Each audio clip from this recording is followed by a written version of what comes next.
Hello, everyone. Welcome to week 5. This is the midpoint for our term. Only 10 weeks of class. So congratulations on making it this far. In this screencast, I would like to briefly go over the initial research integration assignment with you all. So I will start with a prompt. In the initial research integration, you will be extending and deepening the analysis that you've begun on your artifact. Mainly, one way that you'll do that is by integrating a minimum of 2 quality sources to your argument. You can think of this not as simply adding a couple of sources that support your point, but rather integrating the arguments of others with your own argument that you've begun to make um, about your artifact or about issues surrounding your artifact so far.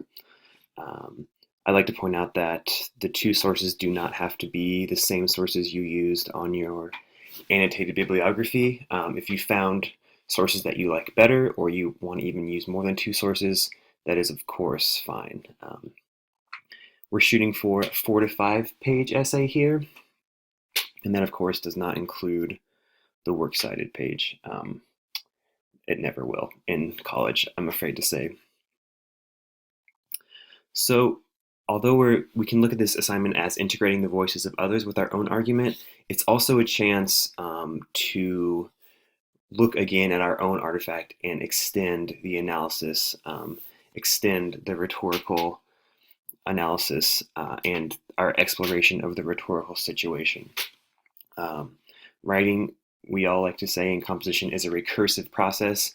That means that you go forward and then you go back a little bit. You go forward and then you may go back a little bit. So aside from just adding sources, this assignment is an opportunity for you to simply strengthen the argument that you began in the initial artifact analysis. Maybe find some more pieces in your artifact that create meaning, that work together to create meaning as a whole. So as we work to integrate our ideas with those of others, we're also improving our own argument in itself. And I recommend that you go back to They Say, I Say, as they offer great ways to integrate the voices of others. Also, we're really pushing to make our arguments more cogent through the claims, reasoning, and evidence chain that we've begun to discuss last week. So let me now go to the grading guide. So you can see that analysis is still very important in this assignment. It will continue to be throughout the entire critical analysis sequence. And you'll notice that a lot of these objectives are almost verbatim the same from the initial artifact analysis. So we are still really focused on analysis. You can take this opportunity to incorporate some of the feedback that you received from me in the initial artifact analysis, or perhaps even from the Writing Center. But you can see that we're just asking for more of those things. We're asking for more nuance in its claims, more effective in presenting evidence, more thorough in reasoning that connects claims to its artifacts. And we're still really looking to situate that artifact into the larger cultural conversation. That is to say, what have others said about my artifact or the issues that my artifact brings up? And what do I think about those things? How am I going to synthesize my own argument with the arguments of others? Largely, though, 50% we can see is based on research integration. That is, do you have 2 timely quality sources, basically? Do you introduce those voices effectively? Do you use in-text citations correctly? Do you tell me who is speaking and why they have authority? And then after summarizing or quoting that source, do you tell me what you make of it yourself? I like to think of it as the quote sandwich, which begins with, here is who I'm quoting or summarizing, and here are their credentials. Then the quote or the summary itself, that middle part being the meat of the sandwich, and then the bottom piece of bread being your own interpretation of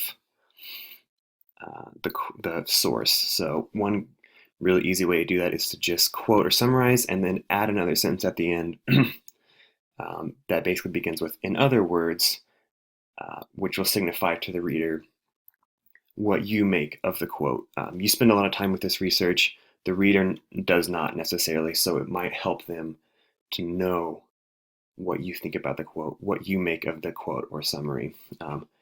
Personally, I use this quote sandwich all the time in my own writing. It's a great way to take the research that you have and point it in the direction that you want your paper to go. And as usual, organization, style, and formatting is the least valuable part of the assignment, but you can see that we are still formatting according to MLA standards. So really what is new here, I suppose, since you've already done the works cited page, are those in-text citations that we've been working on and will continue to work on. So if you have any questions about this assignment in general, about whether they be about formatting or about this assignment's role in the critical analysis project more largely, please don't hesitate to email me, or better yet, post to the Ask Questions Here discussion. Good luck all.